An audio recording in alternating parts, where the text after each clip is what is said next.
back, guys. Thanks for tuning in. Thanks for watching. Thanks for subscribing. We truly appreciate it. Today, we're talking about Autopark, specifically for the 2021 refresh Model S. That's the long range as well as the Plaid version of the Model S. And depending on when you're watching this could also apply to the Model X. In one of the last videos, we talked about when the Autopark feature was actually added to the new Model S because it didn't launch with that feature, even though the legacy versions of the car and other cars in Tesla's fleet had it.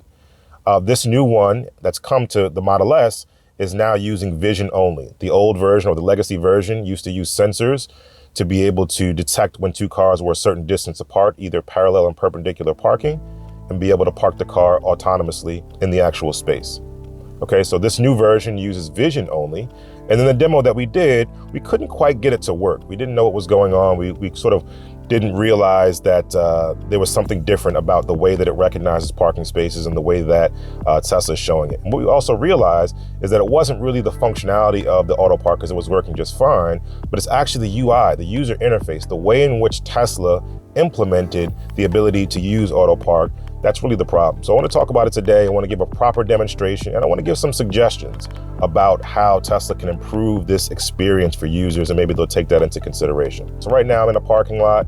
There are clear parking lines all around. I'm going to go ahead and put it in gear, and I'm going to line myself up to Autopark.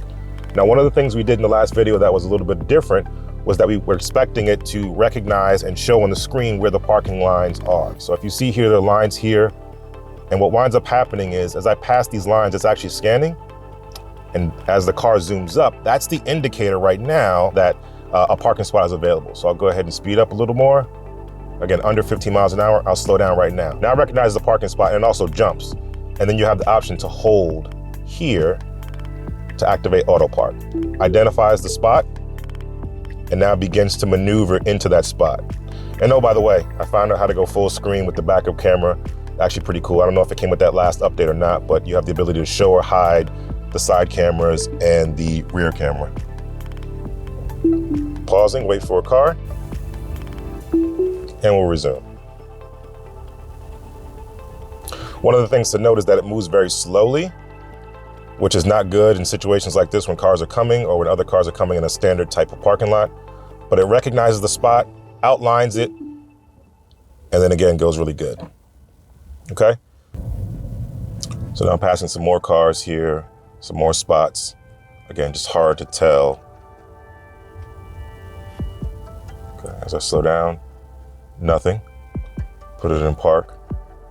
Now it says hold for Autopark, but there's no real indication of where that spot is, right? So if I put the camera up, you'll be able to see behind me, and there's no real indication of which one of these spots it actually is. I'll hold it down. Goes full screen again. And it's this closest one to me, I believe. Right? There's also a little bit of a delay between what you see here and what you see here. It's not quite a true representation of where the car is relative to the spot. And again, moving very slowly. So if cars are coming, this becomes a problem. Would love this to go a lot faster, at least in terms of just maneuvering the car in the direction it needs to go in. Then again, look at here, look at here, look at the difference.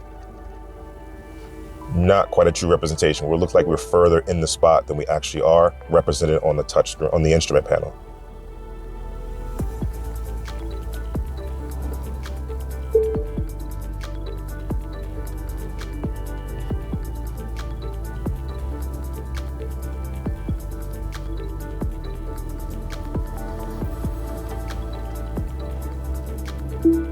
Okay, all done. Nice, good lines in between. Does it correctly in terms of the quality of the parking job, but in terms of the speed and the efficiency, I think that's what's lacking. Might be easier to park just yourself. Some people can get that same parking spot in one move, depending on how far away they are. So again, just something to be desired here with Tesla's Autopark that they could improve and refine over time. So that's pretty much it. That's Autopark. And in a nutshell, it works. Not the quickest, not the most effective in terms of being able to quickly get into a parking spot and not block the lane or block, whoever else is coming, but it works. So if you need to be able to park in a tight spot, or you need to be able to park in a situation where, you just can't park, or if you're not very good at parking parallel or perpendicular, this can definitely help you out. However, what I noticed is that the interface just isn't there, and we're not maximizing on these two screens the way that we should. Leverage both this screen and this screen to be able to show the parking lines that it sees as it scans the spots. And I kind of think that's the way that Tesla should go with this. There's two ways that I think that they should do it. One, they can use the screen here, the actual car here, the icon here. I'll put it back in gear so you can see. Goes in this particular view, this bird's eye view, and then shows the spots to the left and right where it thinks the cars are. That's one way to do it. That way it's easier to see what spots the car is seeing other than just seeing that parking icon, which doesn't really denote which spot. Is it the second spot, the third spot, the fourth spot, so on and so forth. The other thing I think that they can do is leverage this screen, do a little bit of a pop out here, not here, but just right out here, move this to the side, and that pop out can actually show a bird's eye view of the highlighted spots that it sees as it sees them. Then you can choose from the touch screen which spot you want to go into. So it's a little bit clearer. And if there's cars there, it could actually show the cars. So for the Model 3 and Model Y, they have the visualization on this screen, and they can actually manipulate it. They can zoom out, they can rotate it around, and you can see your car 360 degrees, and you can see all that it sees as well. So other parked cars, other cars that are sitting next to you at a light or whatever the case may be.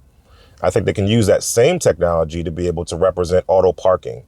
Again, showing you that top view, just like that, showing you that top view here, but then also showing you the actual parking spots that are there as well, the different icons that it sees. And then from there, you just select one, and then you're off to the races. I think that's a really, really effective way to do it. Another thing that they could also do here is make it so that the icon for auto parking is just blue when you press it. So what used to happen before is that you would actually come to a stop. You put it to a full stop, you press the brake, and then a blue button will pop up, and you'd press that button to activate Autopark. So that would make initiating Autopark a lot quicker. Right now, it's leveraging the same park button, right? The same park button to press and hold, which takes a long time for it to register.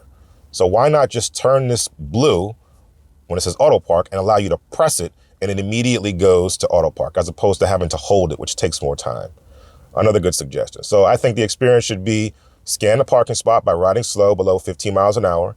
When you show the parking spots that you see here as it's scanning on the touchscreen, right? So you can scroll through, you can swipe back, zoom out maybe even, and select the spot that is already scanned to choose which one you want to go to.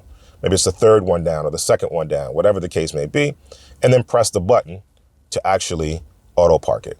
That's kind of the way we want to go with it. I think that's the way that they should go with it, and hopefully we'll see some updates coming soon. Let me know your thoughts on it. Let me know your thoughts in the comments about how you use Autopark, if you use it at all, how easy it is on the 2021 refresh Model S if you have one of those, or how it might be easier in your Model 3 or Model Y. Let's talk about it in the comments. Until the next time, enjoy your day, enjoy your Tesla.